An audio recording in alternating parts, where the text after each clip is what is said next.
안녕하세요. 모닥불 읽어주는 밤입니다. 그림 형제의 그림 동화집 제4편을 이어서 들려드리겠습니다. 정말입니까? 작은 재단사는 대답하며 겉옷을 풀어헤치고 허리띠를 거인에게 보여주었습니다. 여기 보시면 제가 어떤 사람인지 알 수 있습니다. 거인은 일시에 7명을 쓰러뜨렸다라고 쓰여있는 글자를 읽고 재단사가 살해한 남자들로 생각하며 약간의 존경심을 느끼기 시작했습니다.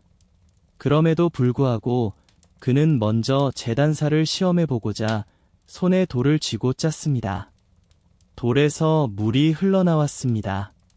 당신도 그렇게 해보시오. 힘이 있다면요, 거인이 말했습니다. 그게 전부인가요? 재단사는 그건 식은 죽 먹기입니다.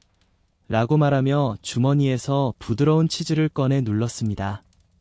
액체가 흘러나왔습니다. 믿을 수 없군요. 좀 더 나은 것 같지 않나요? 거인은 뭐라고 해야 할지 몰랐고 작은 남자에게서 그런 일이 일어날 것이라고는 상상할 수 없었습니다. 그러자 거인은 돌을 집어 하늘 높이 던졌습니다. 눈으로 따라갈 수 없을 정도였습니다. 자, 작은 인간아, 당신도 그렇게 해보시오. 재단사는 잘 던지셨습니다만 결국 돌은 땅으로 떨어지네요. 저는 영원히 돌아오지 않을 것을 던져드리겠습니다. 라고 말하며 주머니에서 새를 꺼내 하늘로 던졌습니다. 새는 자유를 얻게 되어 기뻐하며 날아갔고 다시 돌아오지 않았습니다. 이 명중이 마음에 드십니까, 동료? 재단사가 물었습니다. 당신은 확실히 던질 수 있습니다. 하지만 이제 제대로 물건을 들 수 있는지 보겠습니다. 거인은 작은 재단사를 거대한 떡갈나무가 쓰러져 있는 곳으로 데려갔습니다. 만약 당신이 충분히 강하다면 저를 도와 나무를 숲 밖으로 옮겨주세요. 기꺼이요. 작은 남자는 대답했습니다. 당신은 나무의 몸통을 어깨에 지고 저는 가지와 나뭇잎을 들어 올리겠습니다. 어차피 그것들이 더 무겁습니다. 거인은 나무의 몸통을 어깨에 짊어졌지만 재단사는 가지에 앉았습니다. 거인은 뒤돌아볼 수 없었기에 온 나무와 함께 작은 재단사를 옮겨야 했습니다. 재단사는 뒤에서 매우 즐겁고 행복하며 3명의 재단사가 문을 나섰다라는 노래를 흥얼거렸습니다. 나무를 옮기는 것이 식은 죽 먹기인 듯이 말입니다. 거인은 무거운 짐을 어느 정도 끌고 난 후에는 더 이상 나아갈 수 없었고, 들으시오, 나무를 놓아야겠소, 라고 외쳤습니다. 재단사는 재빠르게 뛰어내려 양팔로 나무를 붙잡았습니다. 마치 자신이 옮기고 있는 것처럼 말입니다. 당신은 그처럼 거대한 사람이면서 나무조차 옮길 수 없다니. 그들은 함께 길을 가다가 체리나무를 지나갈 때 거인은 나무 꼭대기를 잡고 가장 익은 열매가 달려있는 부분을 아래로 굽혔습니다. 열매를 재단사의 손에 쥐어주고 먹으라고 했습니다. 하지만 작은 재단사는 나무를 잡을 힘이 너무 약했습니다. 거인이 놓자 나무는 튕겨져 나왔고 재단사는 함께 공중으로 던져졌습니다. 재단사는 다치지 않고 다시 땅에 떨어졌을 때 거인은 말했습니다. 이게 무슨 일입니까? 약한 가지조차 잡을 힘이 없습니까? 힘이 부족하다는 말은 없습니다. 작은 재단사가 대답했습니다. 이게 무슨 일입니까? 약한 가지조차 잡을 힘이 없습니까? 작은 재단사가 대답했습니다. 거인은 쏘아붙이며 말했습니다. 내가 그렇게 용감하다고 생각한다면 우리 동굴로 와서 밤을 함께 보내도록 해. 작은 재단사는 흔쾌히 승낙하며 거인을 따라갔습니다. 동굴 안으로 들어서니 다른 거인들이 모닥불 주위에 앉아 각각 구운 양을 손에 들고 먹고 있었습니다. 작은 재단사는 주위를 둘러보며 생각했습니다. 내 작업장보다 훨씬 넓구나. 거인은 작은 재단사에게 잠자리를 보여주며 그곳에서 잠을 청했습니다. 하지만 그 침대는 작은 제단사에게는 너무 컸습니다. 그는 침대에 눕지 않고 구석으로 기어 들어갔습니다. 자정이 넘었을 무렵 거인은 작은 제단사가 깊이 잠들었다고 생각하고 일어났습니다. 그는 커다란 쇠막대를 휘둘러 침대를 한 번에 베어 넘겼습니다. 이제 그 메뚜기를 완전히 없애버렸구나. 새벽이 밝아오자 거인들은 숲으로 돌아갔고 작은 제단사를 완전히 잊었습니다. 그런데 갑자기 작은 제단사가 씩씩하고 당당하게 그들 앞에 나타났습니다. 거인들은 공포에 질려 그가 그들을 모두 쓰러뜨릴까 두려워하며 허겁지겁 도망쳤습니다. 작은 제단사는 멈추지 않고 자신의 뾰족한 코를 따라 계속 걸어갔습니다. 한참을 걷다 보니 그는 왕궁의 마당에 도착했습니다. 피곤함을 느낀 그는 풀밭에 누워 잠이 들었습니다. 그가 잠들어 있는 동안 사람들은 그를 두루 살펴보며 그의 허리에 쓰여 있는 글궐을 읽었습니다. 한 번에 7을 쓰러뜨렸다. 그들은 말했습니다. 저 위대한 전사가 평화로운 곳에 나타난 이유는 무엇일까?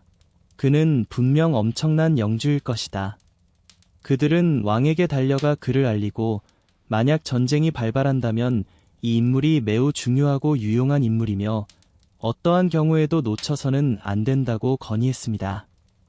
왕은 그 건의를 받아들여 자신의 군관 중 한 명을 보내 작은 제단사에게 깨어나는 즉시 군복무를 제안하게 했습니다.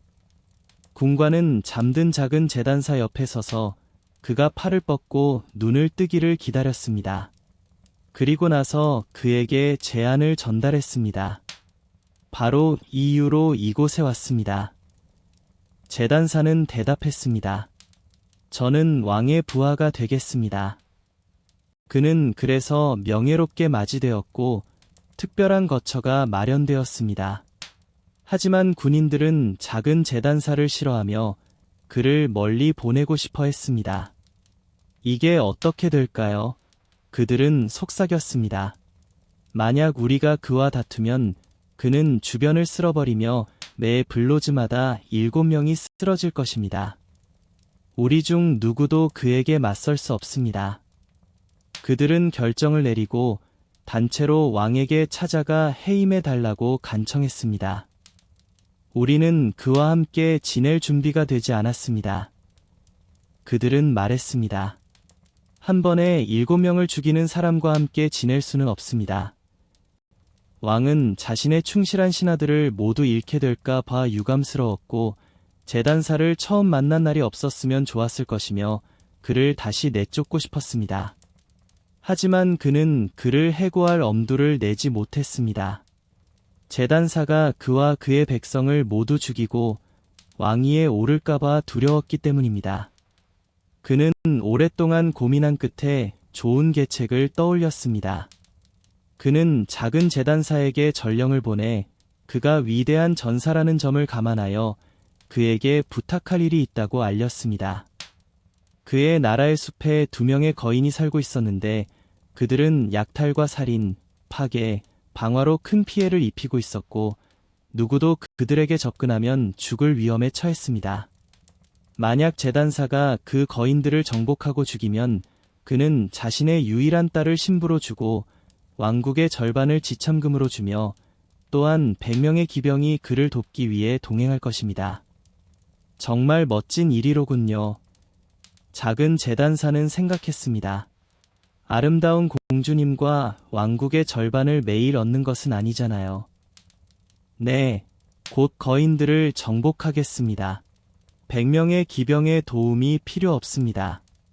한 번에 7명을 쓰러뜨릴 수 있는 사람은 2명에게도 겁을 먹지 않으니까요. 작은 제단사는 앞으로 나아갔고 100명의 기병이 그를 따랐습니다. 숲의 가장자리에 도착했을 때 그는 자신의 추종자들에게 말했습니다. 잠시 기다리세요. 제가 곧 거인들을 처리할 테니까요. 그러고는 숲속으로 뛰어들어 좌우를 둘러보았습니다. 잠시 후 그는 2명의 거인을 발견했습니다. 그들은 나무 아래에서 잠을 자고 있었고 코를 골 때마다 나뭇가지가 흔들렸습니다. 작은 제단사는 게으름을 부리지 않고 돌멩이 2주머니 가득 챙겨 나무에 올라갔습니다. 나무 중간 높이에 이르렀을 때 그는 나뭇가지에 매달려 아래로 미끄러져 내려와 잠든 거인들 바로 위에 앉았습니다. 그리고 돌멩이 하나하나를 거인의 가슴에 떨어뜨렸습니다. 거인은 한동안 아무것도 느끼지 못했지만 마침내 깨어나 동료를 밀치며 말했습니다. 왜 나를 툭툭 치는 거야? 꿈을 꾸는 것 같아. 다른 거인이 말했습니다. 내가 치는 소리가 안 들려 그들은 다시 잠들려고 했지만 제단사는 돌멩이를 또 하나 던졌습니다. 이게 무슨 짓이야? 다른 거인이 외쳤습니다. 왜 나를 때리는 거야? 내가 때리는 소리가 안 들려 첫 번째 거인이 으르렁거리며 대답했습니다. 그들은 잠시 다투었지만 피곤함을 느껴 그 문제를 접어두고 다시 눈을 감았습니다. 작은 제단사는 다시 게임을 시작하여 가장 큰 돌멩이를 골라 힘껏 거인의 가슴에 던졌습니다. 이건 너무 심한데 그는 외치며 미친 사람처럼 일어나 동료를 나무에 밀어 넣었습니다. 나무가 흔들렸습니다. 다른 거인도 똑같이 대응했고 그들은 분노하여 나무를 뿌리 뽑고 서로를 때려댔습니다. 결국 그들은 동시에 땅에 쓰러져 죽었습니다. 이제 제가 내려가겠습니다. 작은 제단사는 말했습니다. 다행히 그들이 제가 앉아있던 나무를 뿌리 뽑지 않았군요. 그렇지 않았다면 다람쥐처럼 다른 나무로 뛰어넘어야 했을 겁니다. 하지만 저희 제단사들은 재주가 많답니다. 그는 칼을 꺼내 그들에게 가슴에 2번씩 찔렀습니다. 그리고 기병들에게 다가가 말했습니다. 일이 끝났습니다. 둘 모두 처리했습니다. 하지만 쉽지 않았습니다. 그들은 필사적으로 나무를 뿌리 뽑고 그것으로 자신을 방어했습니다. 하지만 저와 같은 사람이 오면 소용없습니다. 한 번에 7명도 쓰러뜨릴 수 있으니까요. 하지만 당신은 다친 것 같군요. 기병들이 물었습니다. 걱정하실 필요 없습니다. 제단사는 대답했습니다. 그들은 제 머리카락 한 올도 건드리지 못했습니다.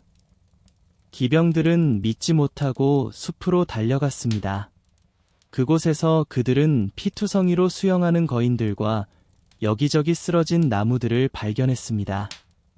작은 제단사는 왕에게 약속한 보상을 요구했습니다.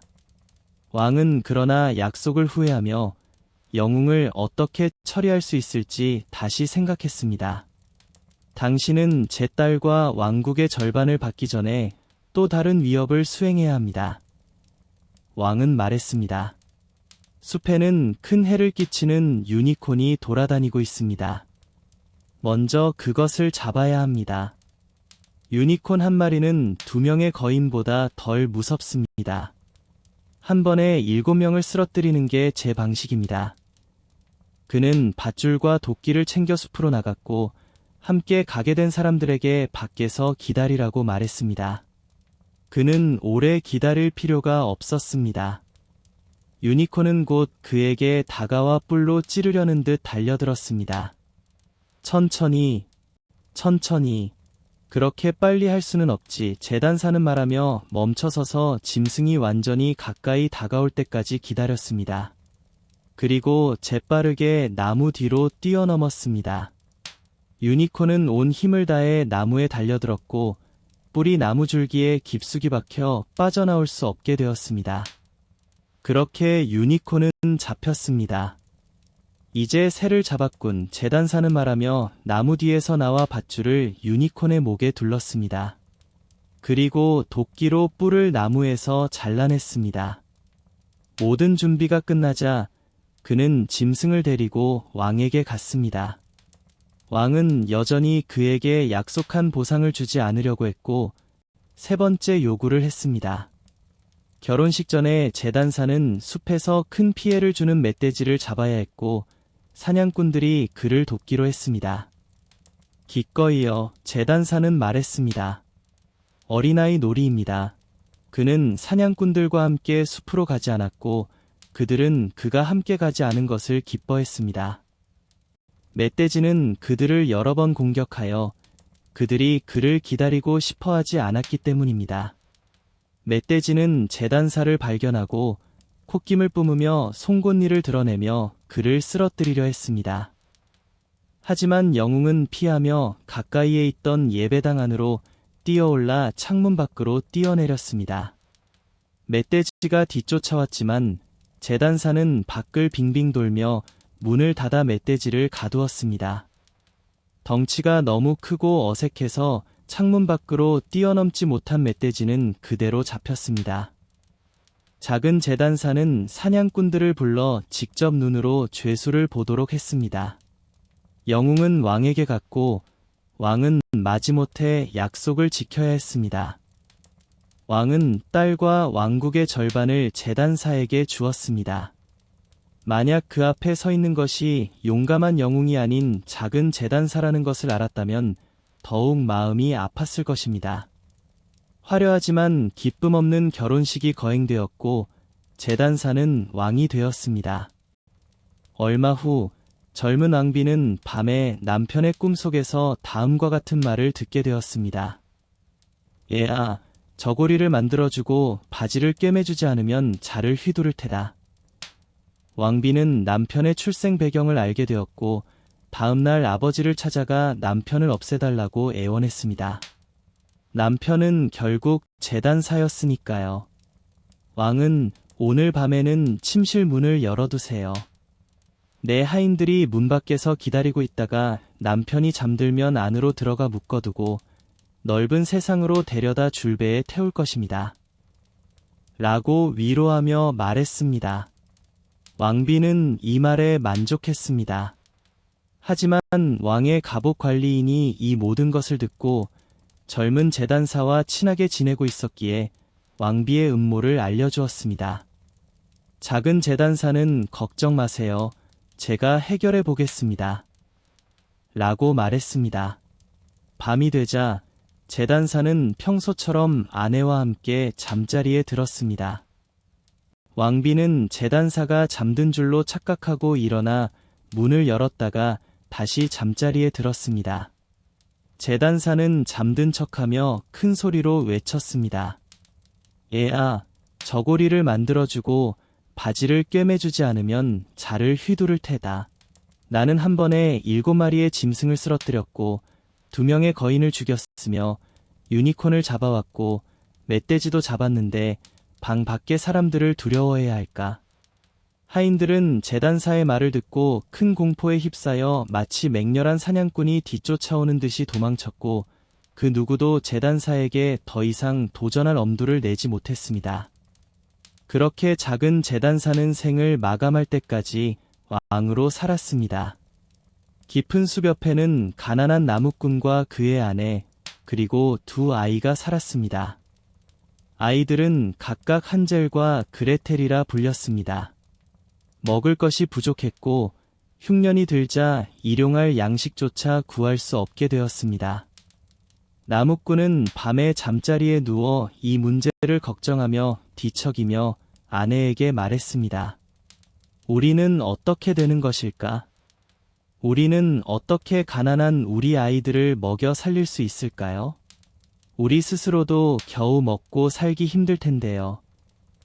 남편, 제가 말씀드릴게요. 여자가 대답했습니다.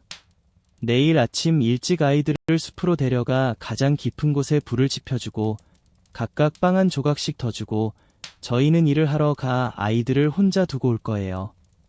아이들은 집으로 돌아갈 길을 잃을 거고 저희는 아이들로부터 벗어날 수 있을 거예요. 안 돼요. 아내, 남자가 말했습니다. 제가 어떻게 제 아이들을 숲에 혼자 두고 갈 수 있겠어요? 맹수들이 곧 아이들을 찢어발길 텐데요. 아, 어리석은 사람, 여자가 소리쳤습니다. 그렇다면 우리는 모두 굶어 죽어야 하고 우리 관을 만들 판재를 다듬어야 할 거예요. 여자는 남자가 동의할 때까지 쉬지 않고 그를 괴롭혔습니다. 하지만 저는 가난한 아이들이 정말 안쓰럽습니다. 두 아이 역시 굶주림에 잠을 이루지 못하고 아버지에게 들은 부인과 아버지의 대화를 듣고 있었습니다. 그레텔은 굵은 눈물을 흘리며 한젤에게 말했습니다. 이제 우리에게는 모든 것이 끝났어. 조용히 해, 그레텔, 한젤이 말했습니다. 걱정하지 마. 내가 곧 우리를 도와낼 방법을 찾을게. 그리고 어른들이 잠들자 한젤은 일어나 작은 코트를 입고 문을 열고 밖으로 나갔습니다. 달빛이 밝게 비추고 있었고 집 앞에 놓인 하얀 조약돌들이 진짜 은하처럼 반짝였습니다. 한젤은 몸을 굽혀 집 앞에 놓인 조약돌을 최대한 많이 주머니에 넣었습니다. 그리고 돌아와 그레텔에게 말했습니다. 안심하고 편안히 잠들렴. 그레텔, 신은 우리를 버리지 않을 거야. 그리고 다시 침대에 누웠습니다. 날이 밝아오고 해가 뜨기 전 여자가 와서 두 아이를 깨우며 말했습니다. 일어나, 게으름뱅이들아. 숲으로 나무를 꺾으러 가자. 여자는 아이들에게 작은 빵 조각을 주며 말했습니다. 저녁밥은 이것으로 될 테니 다 먹기 전에 남겨두도록 해. 그렇지 않으면 다른 음식은 없을 거야. 그레텔은 앞치마 아래에 빵을 넣었고 한젤은 주머니에 조약돌을 넣었습니다. 그리고 모두 숲으로 향했습니다. 얼마 가지 않아 걷자 한젤은 멈춰서서 뒤를 돌아보았습니다. 그리고 계속해서 뒤를 돌아보았습니다. 아버지께서 말씀하셨습니다. 한젤아, 너는 무엇을 보고 왜 멈춰서서 뒤돌아보는 거냐? 정신 차리고 다리 쓰는 법을 잊지 않도록 해. 아버지, 한젤이 말했습니다. 제가 지붕 위에 앉아 저를 배웅하려는 제 작은 흰 고양이를 보고 있어요. 여자가 말했습니다. 어리석구나. 저것은 내 고양이가 아니야. 저것은 굴뚝에 비치는 햇빛이야. 하지만 한젤은 고양이를 본 것이 아니라 계속해서 조약돌을 길에 떨어뜨렸습니다. 숲의 한가운데에 이르러 아버지는 말했습니다. 자, 아이들아, 나무를 쌓아놓고 불을 지펴서 추위를 쫓도록 해. 한젤과 그레텔은 작은 언덕만큼 높이 덤불을 모았습니다. 불을 지펴요. 여자가 말했습니다. 아이들아, 불 옆에 누워서 쉬렴. 우리는 숲으로 가서 나무를 베러 갈 거야. 나무를 다 베고 돌아오면 너희를 데려올게. 한젤과 그레텔은 불 옆에 앉아 정오가 되자 각각 조금씩 빵을 먹었습니다. 그리고 나무를 베는 소리를 들으니 아버지께서 가까이 계신 줄 알았습니다. 하지만 그것은 도끼 소리가 아니라 시든 나무에 묶어둔 가지가 바람에 흔들리는 소리였습니다. 한참 동안 앉아있다 보니 피로에 눈이 감겨 깊이 잠들었습니다. 드디어 깨어보니 이미 어두운 밤이었습니다. 그레텔은 울먹이며 말했습니다. 이제 어떻게 숲에서 나갈 수 있을까? 하지만 한젤은 그녀를 위로하며 말했습니다. 조금만 기다려. 달이 뜨면 길을 찾을 수 있을 거야. 달이 뜨자 한젤은 작은 손을 잡고 새것처럼 반짝이는 조약돌을 따라 길을 걸었습니다. 밤새도록 걸어 새벽이 밝아오자 아버지의 집으로 돌아왔습니다. 문을 두드리자 여자가 문을 열고 한젤과 그레텔을 보고는 말했습니다. 어리석은 아이들아, 숲속에서 왜 그렇게 오래 잤니? 우리는 너희가 돌아오지 않을까 걱정했단다. 아버지는 아이들을 다시 혼자 두고 간 것이 마음 아팠기에 기뻐했습니다. 하지만 얼마 지나지 않아 다시 큰 흉년이 들었습니다. 아이들은 밤에 부모님이 서로 이야기하는 것을 엿들었습니다. 모든 음식이 다 떨어졌어.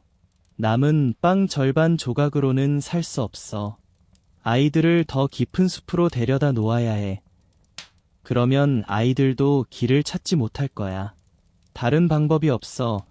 아버지의 마음은 무거웠지만 마지막 빵 조각까지 아이들과 함께 먹는 게 낫겠구나 라고 생각했습니다.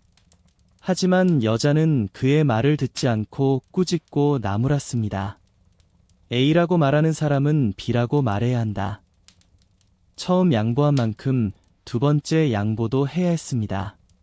아이들은 깨어 있었고 대화를 듣고 있었습니다.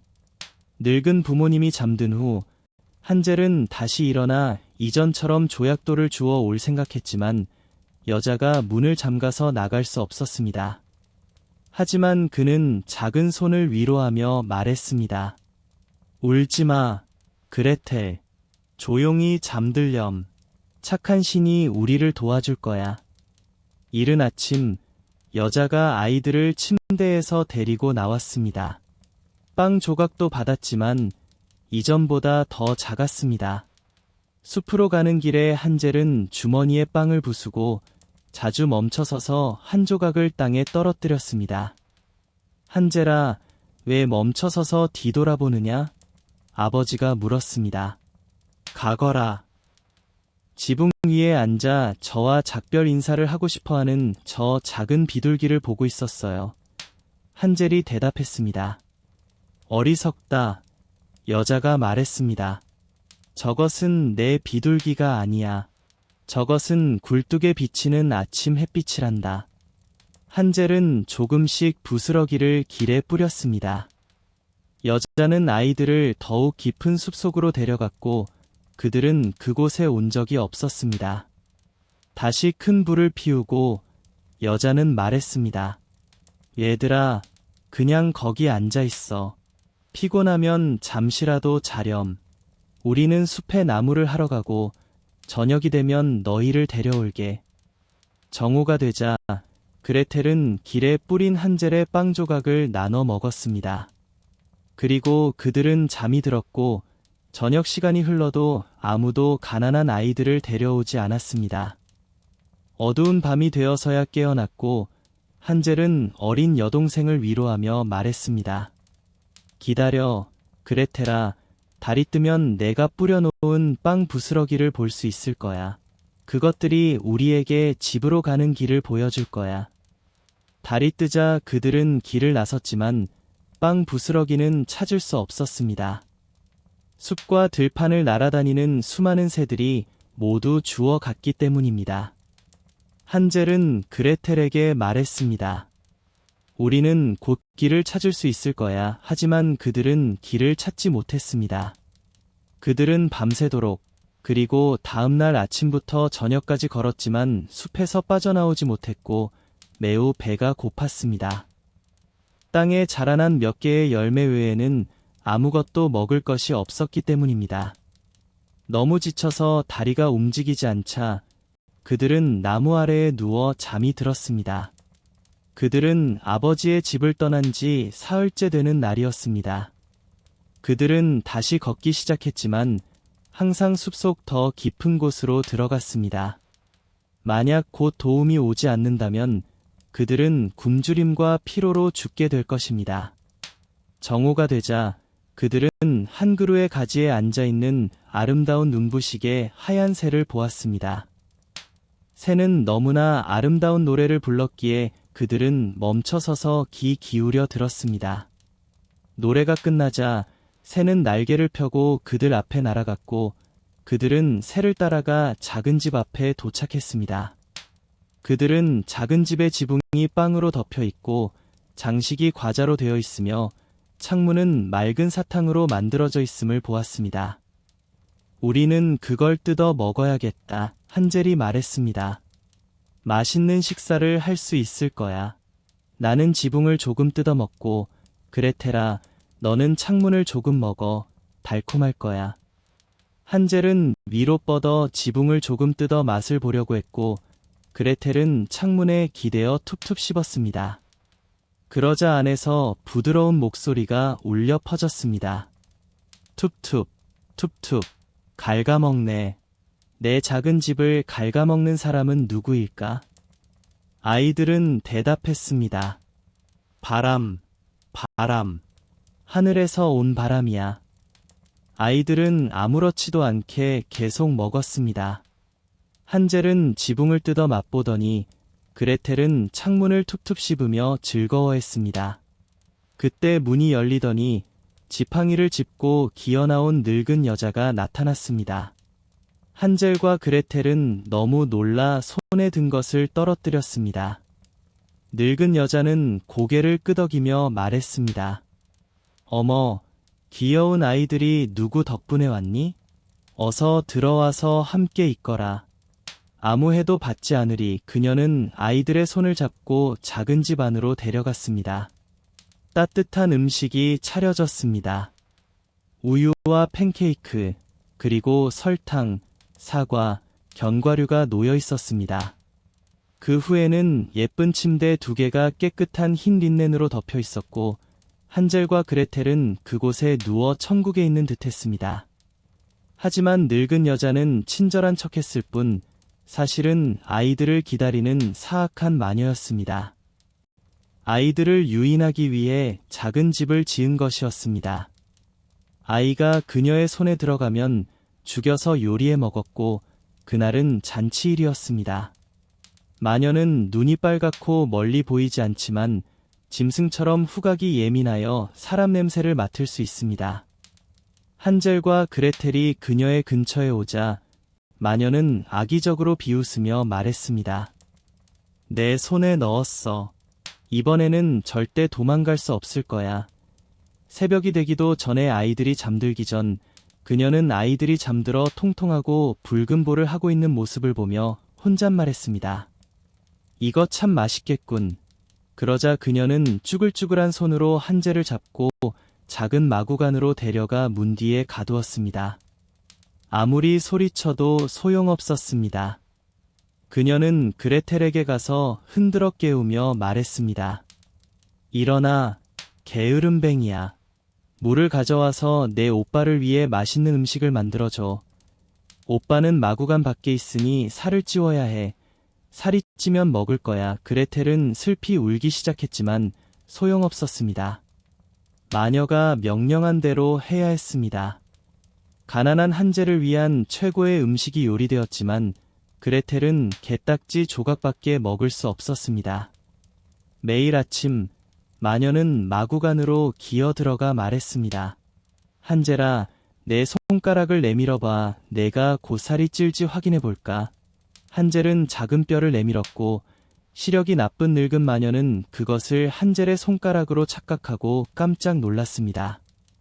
4주가 지나도 한젤은 여전히 마르고 있었습니다. 마녀는 참을성이 없어졌습니다. 그레텔아, 이제 물을 가져오너라. 내 오빠가 살이 찌든 마르든 내일은 잡아 요리할 거야. 가난한 여동생은 물을 가져오는 동안 눈물을 흘렸습니다. 하느님, 우리를 도와주세요. 저 맹수들이 숲에서 우리를 잡아먹었더라면 적어도 우리는 함께 죽었을 겁니다.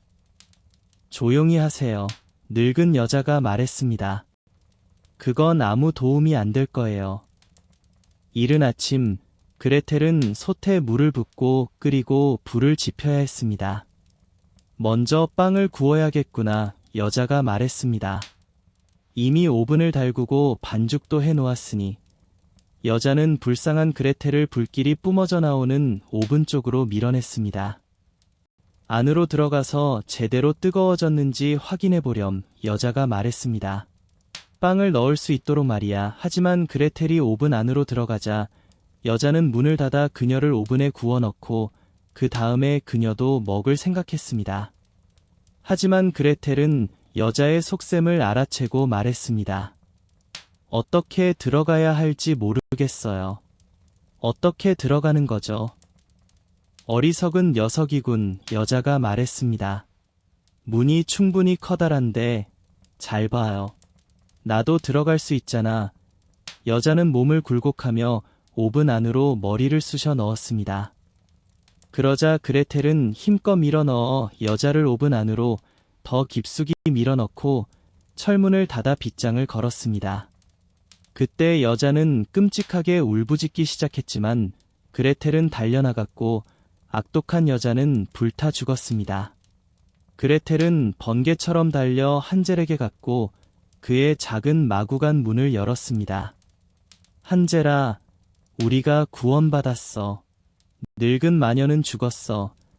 그러자 한젤은 새가 우리에서 뛰쳐나오듯 마구간에서 뛰쳐나왔습니다. 그들은 얼마나 기뻐하며 서로를 껴안고 춤을 추고 키스했는지. 그리고 그들은 더 이상 여자를 두려워할 필요가 없었기에 마녀의 집에 들어가 모든 구석구석에 진주와 보석으로 가득 찬 상자들이 놓여 있는 것을 발견했습니다. 이것들은 조약돌보다 훨씬 낫구나.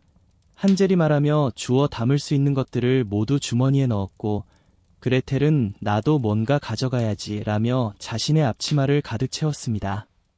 하지만 이제 우리는 떠나야 해. 한젤이 말했습니다. 마녀의 숲에서 벗어나야 하니까.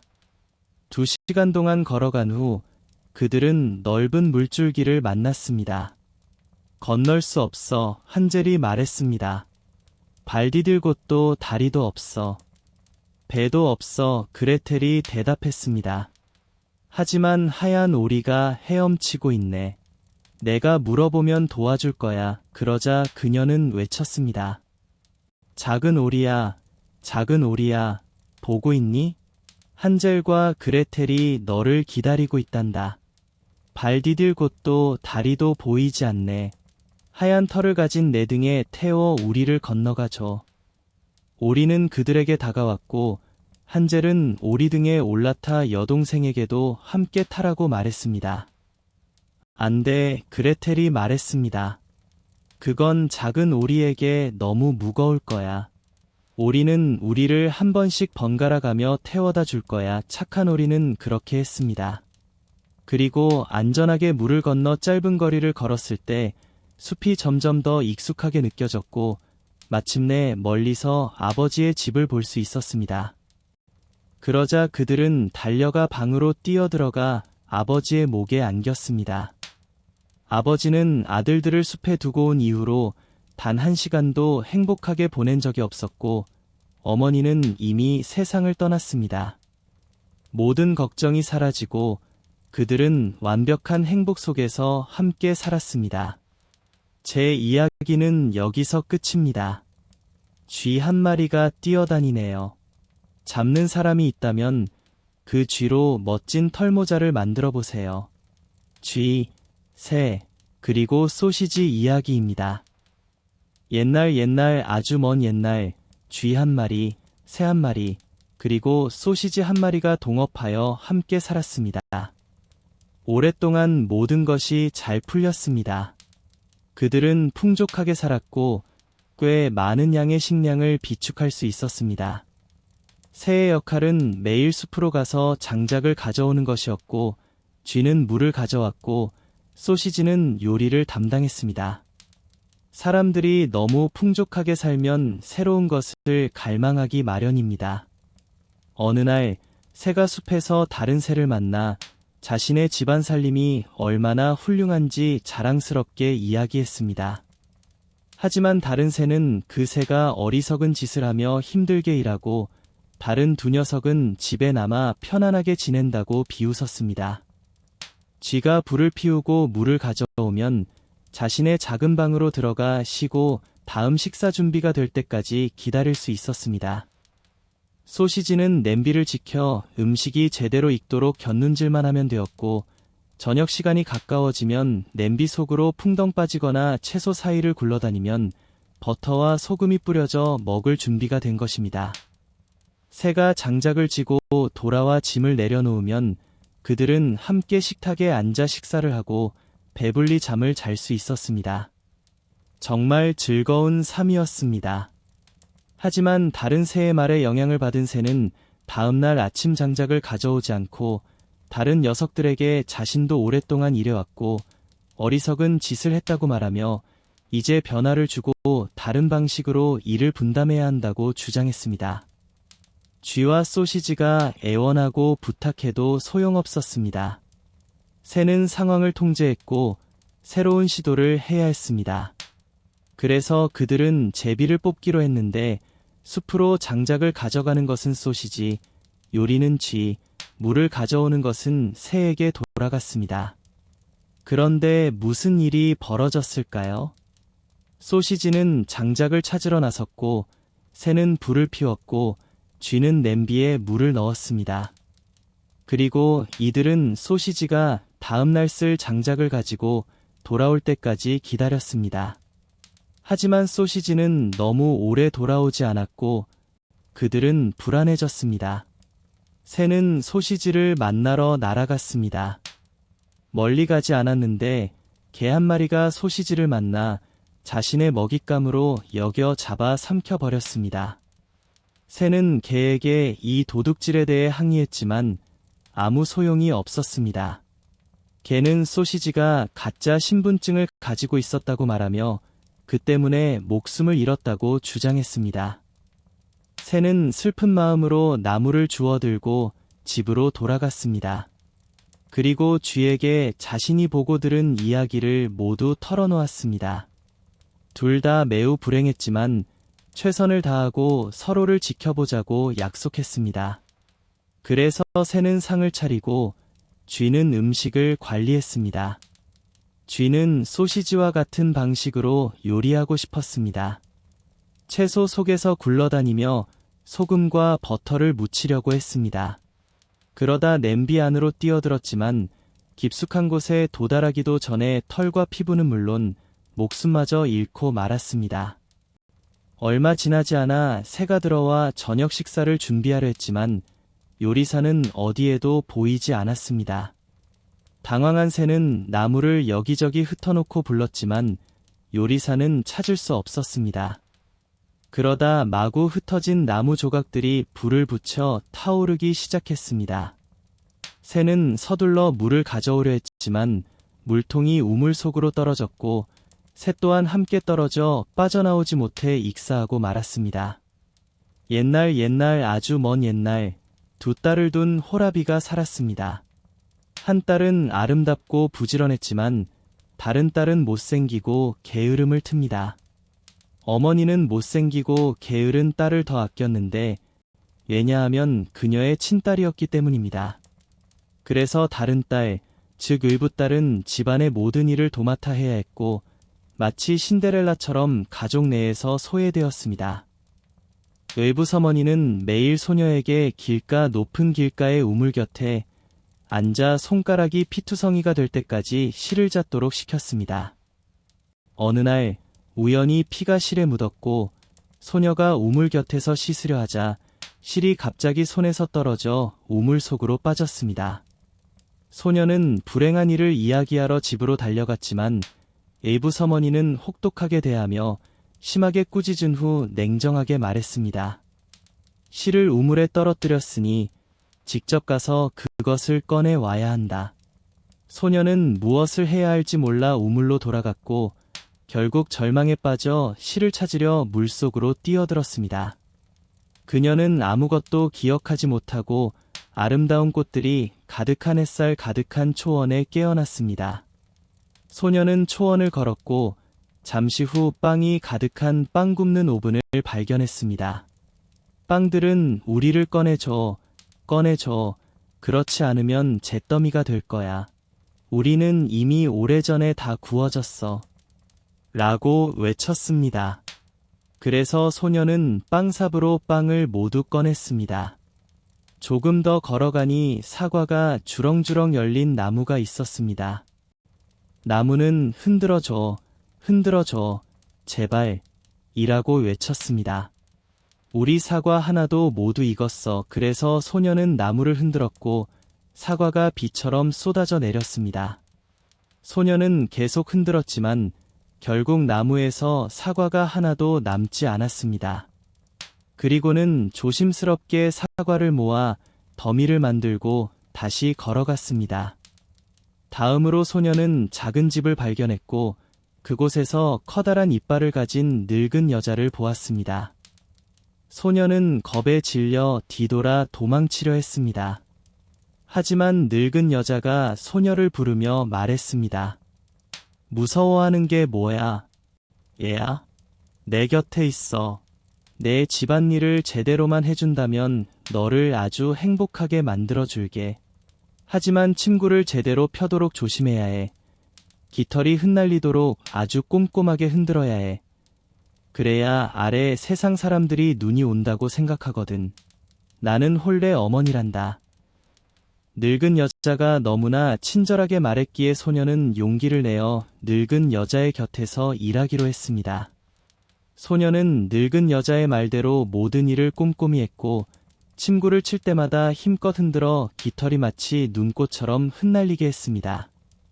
늙은 여자는 약속대로 화를 내지 않고 매일 고기와 삶은 고기를 주었습니다. 그래서 소녀는 한동안 홀레 어머니와 함께 지냈지만 어느 순간부터 불행하게 느껴지기 시작했습니다. 처음에는 이유를 알 수 없었지만 결국 고향에 돌아가고 싶다는 강렬한 갈망을 느꼈습니다. 비록 홀레 어머니 곁에서 어머님과 누님보다 1000배나 더 잘 지내고 있었지만 고향에 돌아가고 싶다는 것을 알았습니다. 잠시 기다린 후 소녀는 홀레 어머니에게 말했습니다. 저는 너무 고향이 그리워서 더 이상 여기 있을 수 없어요. 아무리 행복하더라도 제 사람들에게 돌아가야 해요. 그러자 홀레 어머니가 말했습니다. 내가 고향으로 돌아가고 싶어 하는 것이 기쁘구나. 그리고 내가 나를 성실하게 잘 섬겼으니 내가 직접 너를 집으로 데려다 줄게. 홀레 어머니는 소녀의 손을 잡고 넓은 문으로 데려갔습니다. 문이 열리자 소녀가 문을 지나갈 때 황금빛 조각들이 쏟아져 내려 소녀의 머리부터 발끝까지 덮었습니다. 이건 내가 열심히 일한 것에 대한 보상이야. 홀레 어머니는 말하며 소녀가 우물에 떨어뜨렸던 방출을 건네주었습니다. 문이 닫히고 소녀는 낡은 세상, 어머님의 집 근처에 있는 자신을 발견했습니다. 마당에 들어서자 우물 위에 앉아있던 닭이 소리쳤습니다. 꼬꼬댁, 황금딸이 돌아왔구나. 소녀는 어머님과 누님에게 달려갔고 온몸이 금으로 덮여 있어 따뜻한 환영을 받았습니다. 소녀는 있었던 일들을 모두 이야기했고 어머님은 딸이 어떻게 큰 부를 얻게 되었는지 듣고는 못생기고 게으른 딸도 운을 시험해보게 하고 싶었습니다. 그래서 누님을 우물 곁에 앉혀 실을 잡게 하고 소녀는 손가락을 가시에 찔려 피를 방추에 묻히게 한 후 방추를 우물에 떨어뜨리고 스스로 뛰어내렸습니다. 누나처럼 아름다운 초원에 깨어나 오븐으로 걸어갔습니다. 우리를 꺼내줘, 꺼내줘. 그렇지 않으면 타서 없어질 거야. 우리는 이미 오래전에 속까지 다 구워졌어. 빵들이 이전처럼 외쳤습니다. 하지만 게으른 소녀는 내가 너희 때문에 손을 더럽힐 거라고 생각하니? 라고 대답하며 걸어갔습니다. 잠시 후 소녀는 사과나무에 도착했습니다. 흔들어줘, 흔들어줘. 제발, 내 사과들은 모두 익었어. 나무는 외쳤습니다. 하지만 소녀는 나에게 그런 일을 시키라고? 사과 하나가 내 머리에 떨어질지도 몰라. 라고 대답하며 지나쳤습니다. 마침내 소녀는 홀레 할머니의 집에 도착했고 누나로부터 큰 이빨에 대한 이야기를 들었기에 두려워하지 않고 곧바로 할머니를 돕기로 했습니다.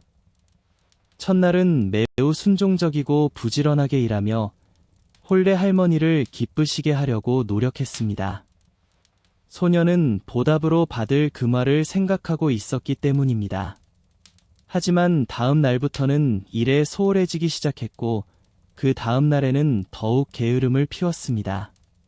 그러다 아침에 침대에서 일어나려 하지도 않았습니다. 더욱 심각한 것은 할머니의 침구를 제대로 펴지 않고 깃털이 날리도록 흔드는 것을 잊었다는 점이었습니다.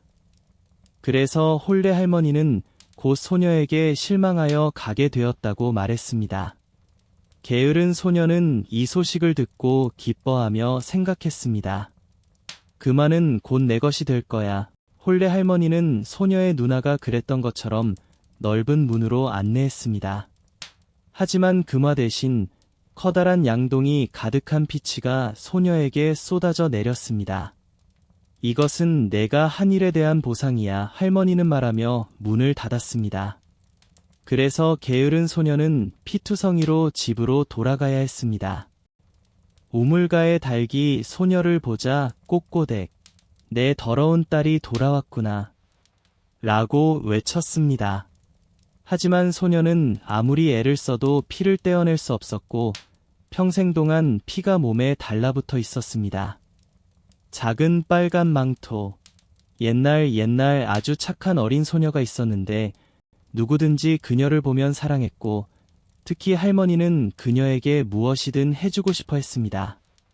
할머니는 소녀에게 빨간 벨벳으로 만든 작은 망토를 선물했는데 소녀는 그 망토를 너무나 좋아해서 다른 옷은 절대 입지 않았습니다.